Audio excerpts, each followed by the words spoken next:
business. Well, welcome back. It's Hello Port Harcourt this Monday, where you conversations usually get a sprinkle of extra panache to it. Now, if you just join us this morning, we're talking about civility. And I asked the question, how civil do you think Port Harcourt residents are? Right? How civil? Now, I'm asking this question because, like I mentioned earlier, just in case you missed my introduction, I was in Lagos over the weekend. I had to spend time both on the island and on the mainland. In fact, the only place I didn't actually get to, because of time, was the Banana Island. I've never been to Banana Island. I wanted to get there, but there was no time because of all the events that we were trying to meet up with. Now, what I did, however, take note of was that there seemingly was a difference in the way people were carrying out their day-to-day activities in Lagos. In fact, in parts of Lagos, you had the regular, particulars of Lagos. When you come down from a Third Mainland Bridge and you get to Costain, Surulere area, and you're going further down to Berger, there seemed to be a lot more frenesity. You were hearing a lot of shout, hey, you could hear all of those things as you would, on a regular basis. But on the island, and parts of the island, it wasn't like that. In fact, I have to say this. Between Lekki Phase 1 and all the way to Aja, right? In those 2 days, we went on that road at least 3 or 4 times. I never got to see a bus trying to go left because the traffic light was showing red. They didn't want to wait. Right? And jump it. I never got to see. In fact, the only time I got to see people not obey the traffic light was when we were returning at about 1 a.m. in the morning. 1 a.m. in the morning. That was the only time I saw people just move.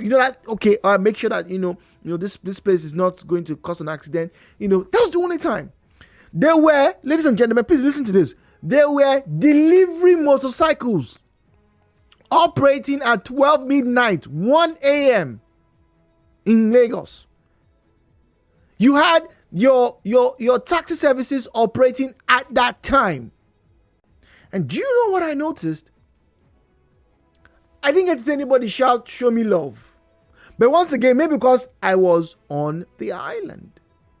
But let's come back to Port Harcourt and open the phone lines once again. Simple question.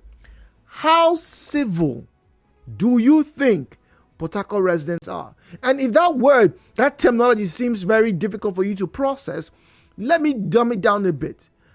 How polite, how courteous do you think the average Rivers resident is? That's our conversation this morning. The views and opinions shared on this program do not represent the position of Nigeriainfo FM. Nigeriainfo, let's talk.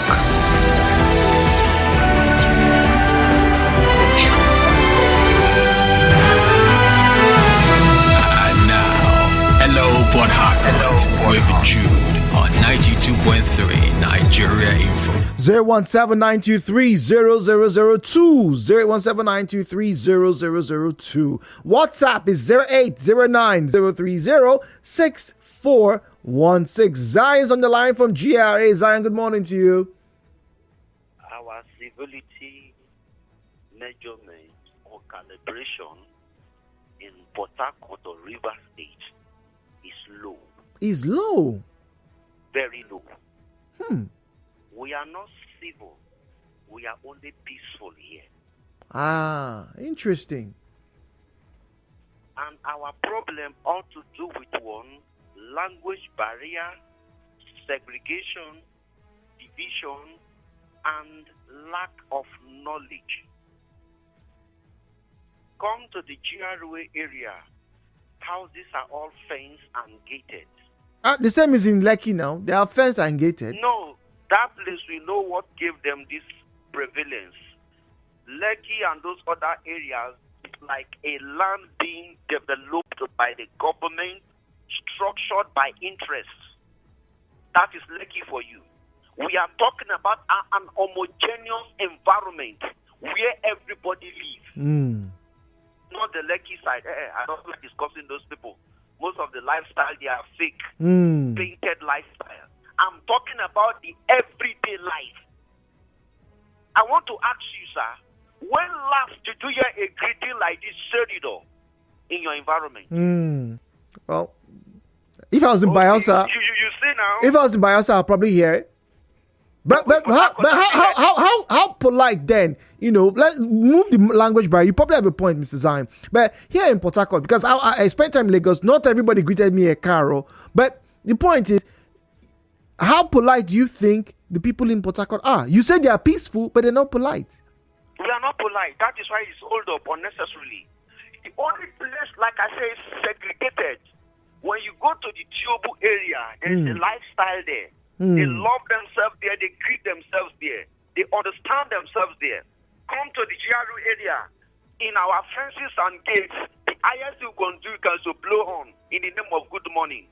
But can we comfortably behave like the Tiobu people? Can I come and sleep in your room? Can I come and eat with you? But they do that there. So that's why I say it's slow. It is a Tiobu set of people that are trying to achieve that civility, even though there are skirmishes. Now look at the Rumu areas.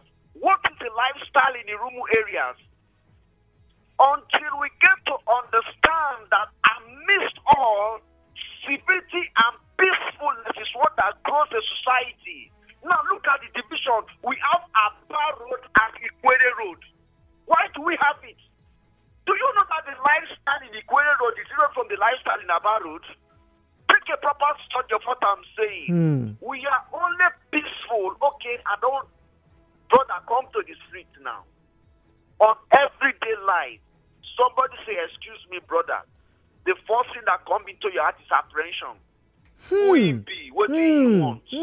But I'm sorry, now you go need to. I want to ask you, how can I get to Room Okoro? Yeah. You have to explain yourself. My brother.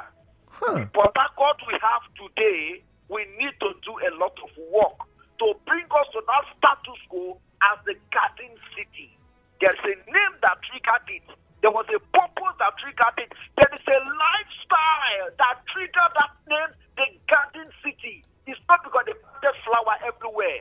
It was our character, our attitude, our approach to society. We are loving, we are caring, we are accommodating.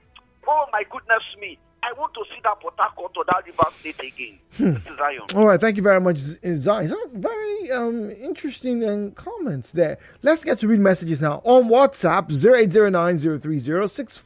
0809-030-6416, 0809-030-6416.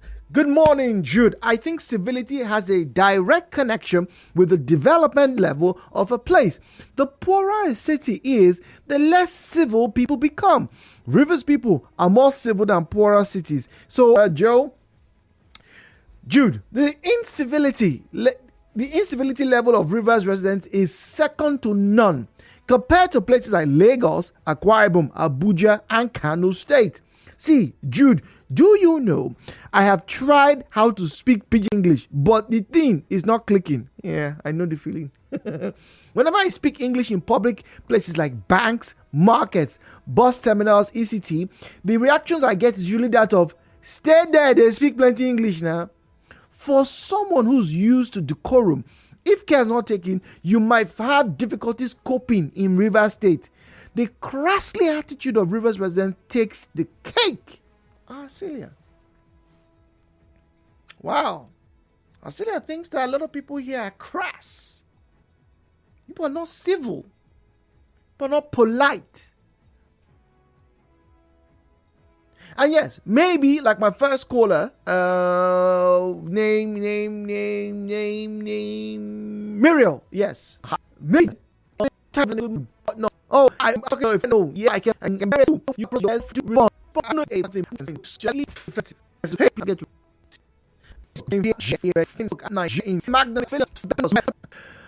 Magnus, that's an interesting. He's appealing to the Agboros. I can tell you, Canadians are very civil. They may come across as rude, but they will be courteous to you even in their rudeness. But by and large, Canadians are very nice, very loving, very welcoming people. Yes, we like to say Nigerians are, particularly Rivers people. But I agree with the caller who said Rivers people are peaceful, but they are not polite.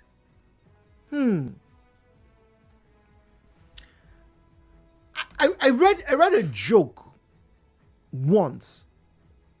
Some say it's actually true, but basically, what that person was saying about Canadians is that Canadians can be so polite that they could actually offer you their vehicle, right, and take a bus to get to work. Canada is one of those places, I don't know about now, that, you could actually stop a train. The train is passing, not subway station, and you could flag it down, and the train driver will stop and ask you, is there a problem? They were courteous, they were polite people. Then, I don't know about now, but if that was true about Canada, can we say that's true here? I know there are some of you are listening to me. You are very kind. You are generous. You are forbearing. You are courteous. You are civil. You really are civil. But when you look across the table, across the lens, when you are driving, do you sense that civility in the other people that you're interacting with? 017-923-0002, 017-923-0003, 017-923-0002, 017-923-0003. Now, good morning, Jude. About your discussion, you made mention of Lagos. Lagos have their own style, and Port Harcourt have their own style. But when you're talking about people saying "show me love" in Lagos, they have already upgraded it. You see a man with suits, dressed very well, come close to you and say, my fuel just finished in my car. Please, can you assist me with a liter or two of fuel? And by looking at the person now for you, professional. Now, they're taking one way of good money. You assist me, but I'm going to Jerry. Okay, let me pay for your transport fare. No, Oga, please, I will pay when you give. Then they will shift to the next bus stop in Port Harcourt and so everywhere. They have their own different way of doing things. I agree, that's Ibiso. I agree, we all have, but once again, Ibiso, the question is, how polite? How polite? Good morning, June. Let's be very honest. Many of these people confuse proper education with having money. The fact that somebody lives on Banana Island doesn't mean the person is going to be civil. But you will be surprised in some of these rural areas, they have a lot of people who are law-abiding, respectful, not just of themselves, but to those around them. I don't think Port Harcourt actually falls into that scenario. Yes, they are kind people. Yes, they'll greet you good morning. But how about respect for the next person? Isn't that the same Port Harcourt where people don't obey traffic lights? Or the same Port Harcourt where people are trying to steal your lights, connecting their own lights to your generator? Jude, Port Harcourt people are just there when it comes to civility. Let's be honest. Edison with that comment. Port Harcourt people are just there. In Nigerian parlance, when you say just there, it's like you're on the average. Not too bad, not too good. You're just there. I don't know how you can get to be more polite. I really don't know. More civil. But it does have a very clear impression and reflection, right, of where you live and who you are. Yes, it's individualistic. Some people are rude. Yes, but generally. Now, Dabian says, does civility depend on the type of language you speak, Pidgin or English? You can be civil. The civility in Port Harcourt depends on the area you are. There are areas speaking English will make you a proud person and nobody will look to your face. Overall, civility here is 6/10. Dabian with that comment. Overall. So you see, I think I appreciate this comment from Dabian. Yes, if you get to a more rural setting, if you're speaking, Queen's English, interestingly, which is what we're going to be talking about later on this morning, you may come across as being, rude or, standoffish, right? But it's not really about whether you speak Queen's English or you Pidgin English or you're in vernacular. It's how courteous you are. I did go to one or two markets in Lagos over the weekend. I'd like to think they were courteous, even though my Yoruba sucks. But they were courteous. How civil are you? More conversations coming up your way. You are tuned in to Nigeriainfo. We'll be right back.